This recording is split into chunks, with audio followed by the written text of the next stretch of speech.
As a weapon class, hammers rest in kind of a strange middle ground. They're not as fast as a straight sword or as poisey as a greatsword. They have the hit stun of a halberd, but they lack their range. And it's always been this way, right? Ever since the first Dark Souls, hammers were called trash, shoved into obscurity, out of sight and out of mind for the PvP crowd. After all, hammers were meant to be tools, not weapons, right? I had my quest. I had to find the truth. I dug through the archives, I consulted the experts, I sought out that ancient knowledge old man Miyazaki was hiding from us all these years. How to do work with hammers. And I'm happy to report, I nailed it. So here's what I'm calling the PickNPoker setup. An offhand thrusting sword paired with a hammer. Now, this isn't unfamiliar to most people. If you've invaded before, you probably know all about Narcolept's greatsword thrusting sword combo. It's a strong setup, it makes sense why it took off. But why hammers? Aren't they short? Weak? Why use this weird PickNPoker setup instead? That's exactly why. It's weird, and its potential will surprise you. Any invader worth their salt knows the unearthly power of staggered R1s. And if there is a roll catch hell, then two-handed greatswords were the original roll catch devil.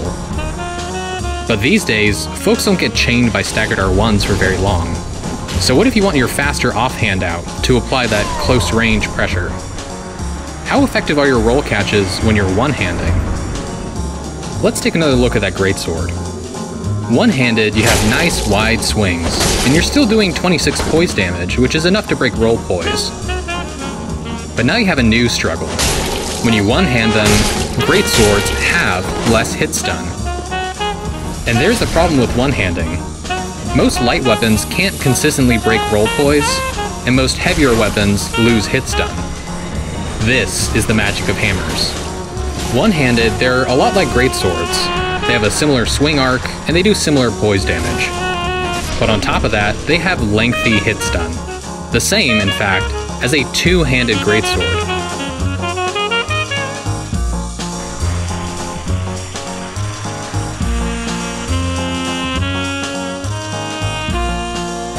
So you have a thrusting sword for pokes, and a hammer that hits like a two-handed greatsword.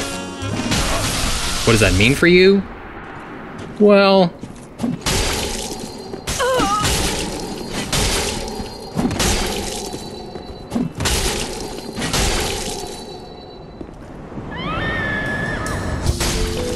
PickNPoker plays kind of like a twist on the Narco setup. But while the low hit stun of a greatsword puts a hard cap on your roll catches, hammers can break through that ceiling. You'll have plenty of time to close the distance and recover your stamina between each attack. So in a sense, PickNPoker is uniquely suited to locking people down in your one-man blender. It has its weaknesses, but when you get those reads...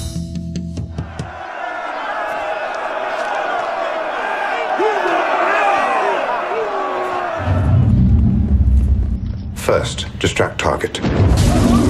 Then block his blind jab, counter with cross to left cheek. Discombobulate. Dazed, will attempt wild haymaker, employ elbow block. And body shot. Block ferrule left. Now fracture. In summary, ears ringing, jaw fractured, 3 ribs cracked, 4 broken. Physical recovery, 6 weeks. Full psychological recovery, 6 months. Where did that come from?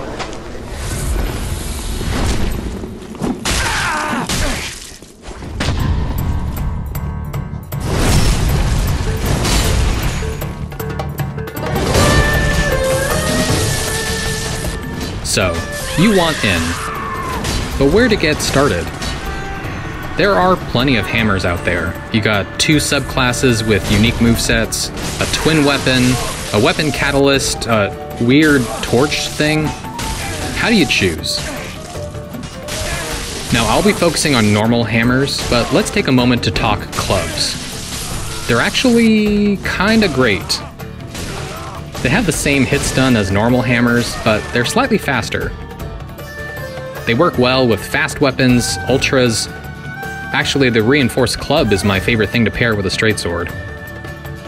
That being said, roll catching with that narrow hitbox just doesn't compare to the nice wide swings of a normal hammer. So then, let's talk about them. Of all the hammers, the war pick is one of my favorites. I mean, it's called the PickNPoker for a reason. It pierces shields, it pumps out serious damage with the Leo ring, and you can pop the galvanized weapon art to poise through stuff, kinda like Stomp, but with a bonus stamina regen buff. But more importantly, the war pick is the longest hammer, by a noticeable amount. Its one-handed R1s are 18 SP, while most other hammers are only 16 SP. For context, that means the war pick's one-handed range is identical to the... Wait. What the fuck? I mean, okay. The range advantage makes the pick a lot more reliable for roll catches. That being said, the war pick isn't always going to be the right choice. The Mace, Morningstar, and Blacksmith Hammer all have Perseverance. And in the chaos of invasions, that alone can be a game changer.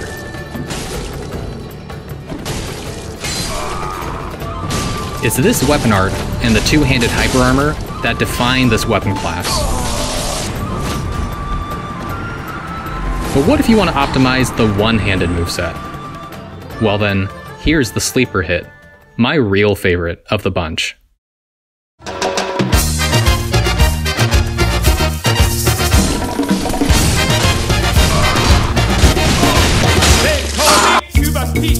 I'm the king of the rumba beat.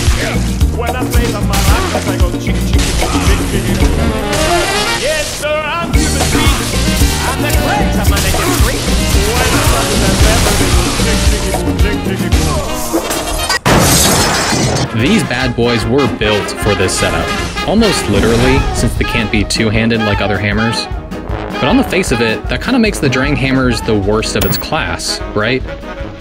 No hyper armor on your R1s, no perseverance. How do you even use this thing? But combine the range and burst damage with an offhand poker, and suddenly, boom, you've unlocked the real potential of this weapon. If you land a poke, and you predict the panic roll, the hit stun is timed perfectly for you to two-hand your maracas and roll catch them with your L1, L2, R2 combo.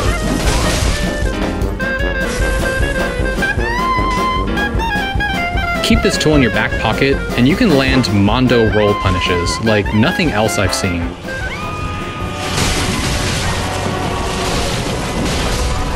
Holy Christ!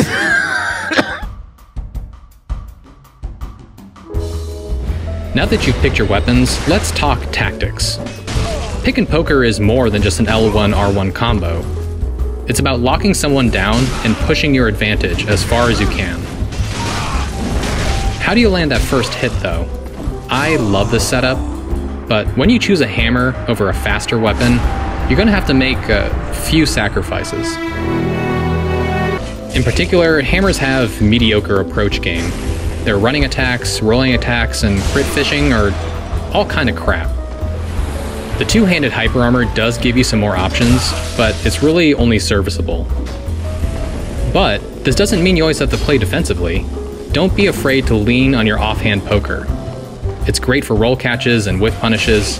Plus, that attack speed makes it a quick, reliable tool to catch someone chugging Estus. Thankfully, if this is new to you, there are lots of great videos to learn from. Start off with everyone's favorite invader, I Am Amish, the Get Good man himself. His S-Stock Best Stock video is a primer on the basics of offhand poker. It'll show you how to initiate and pressure with it. Then, you can check out Hayes, Sad Little Slug, Mr. Silly Dog, to name a few. The list goes on. So, let's say you've landed that first hit. Now you gotta read how your opponent's gonna act out a stun. Start off by bucketing people by their playstyle. Look at what they're using and how they're using it. do they have any obvious habits you can abuse? Like for instance, a small shield or cestus often means they'll parry out a stun. If they have a poised weapon or something fast like a curved sword, they'll often attack out of stun, because they can get away with it. These are all attempts to diffuse your pressure. And this is where you can use your offhand.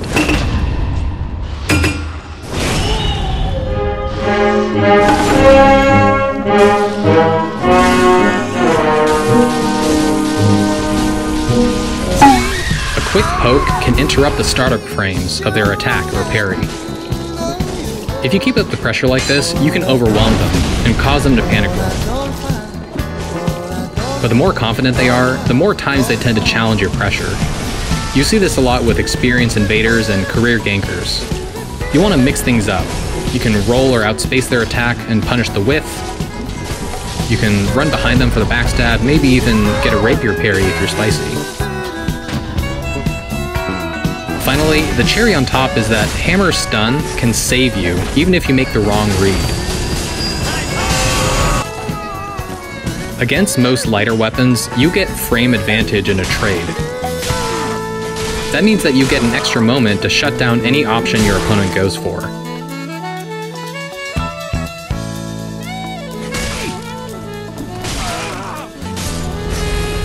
This is doubly true of running attacks, which have lower hit stun. Even if you trade, you will actually have time to complete your full R1 L1 combo and start up your blender. It's a niche tool, but it's a decent way to shut down over-aggressive players and force them to respect your space.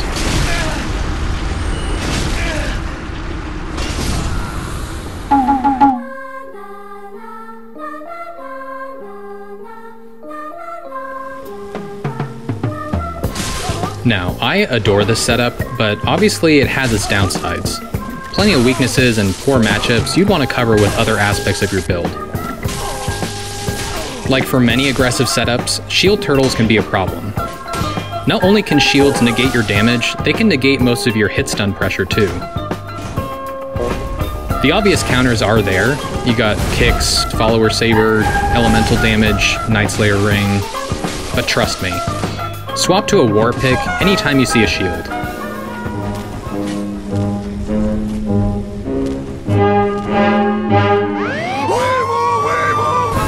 The chip damage makes a big difference, and eventually you'll take him down.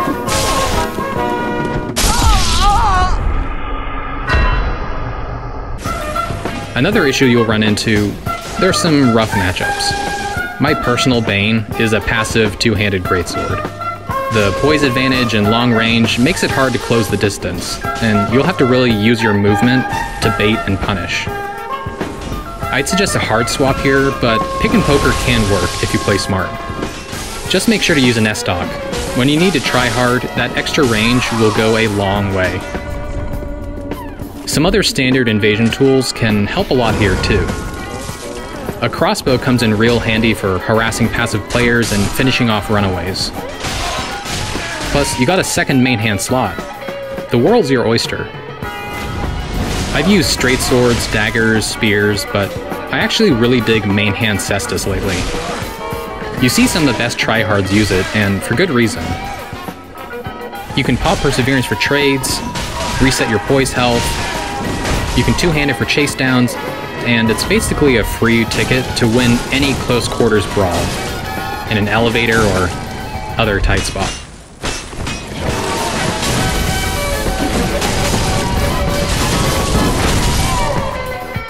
And that's not all.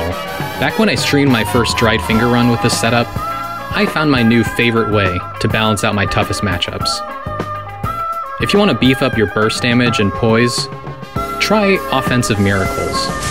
Yeah, you heard me right, we're talking faith builds. The standout miracle everyone knows is Sunlight Spear.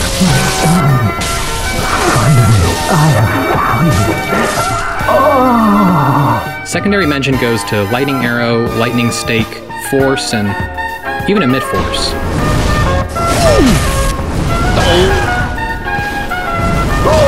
Why you bullying me? But how do miracles synergize with hammers? Well, it all comes down to hit stun. If you get a clean R1 on your opponent, and they Q anything, a roll, an attack, a parry, they're done. A lightning stake or sunlight spear will catch a cued roll in any direction.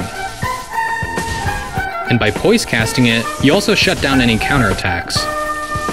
Anyone who dares challenge you out of stun will, quickly regret it. And fun fact, it works the other way around too. If you land a point-blank sunlight spear, the stun is timed perfectly for you to catch a panic roll with your hammer. Hammer into sunlight spear into hammer. It is a beautiful cycle.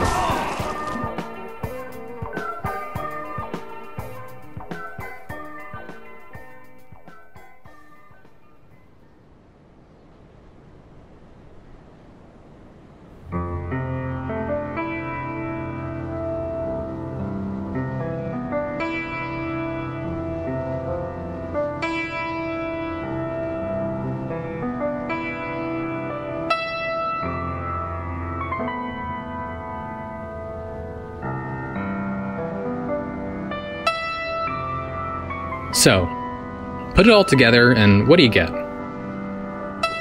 PickNPoker is a fun, unique approach to the offhand thrusting sword playstyle. It turns an otherwise mediocre one-handed tool into one of the most stamina and hit-stun efficient blenders in the whole game. It unlocks the potential of an underused weapon class, and it's got this weird, fun rhythm to it that throws off even experienced players. It's really kind of addictive. That being said, are hammers really the best weapons to pair with an offhand poker? Do they beat out thrusting halberds, or straight swords, or great swords? Sometimes, but certainly not always. The whole hammer class definitely feels a bit left behind in the power creep of the Soul series.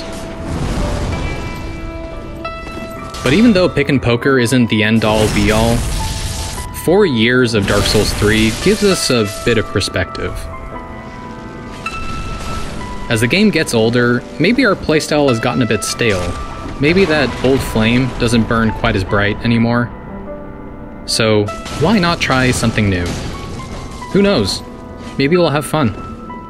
And in 2020, I just want to help even one person enjoy something new in this fucking old-ass game.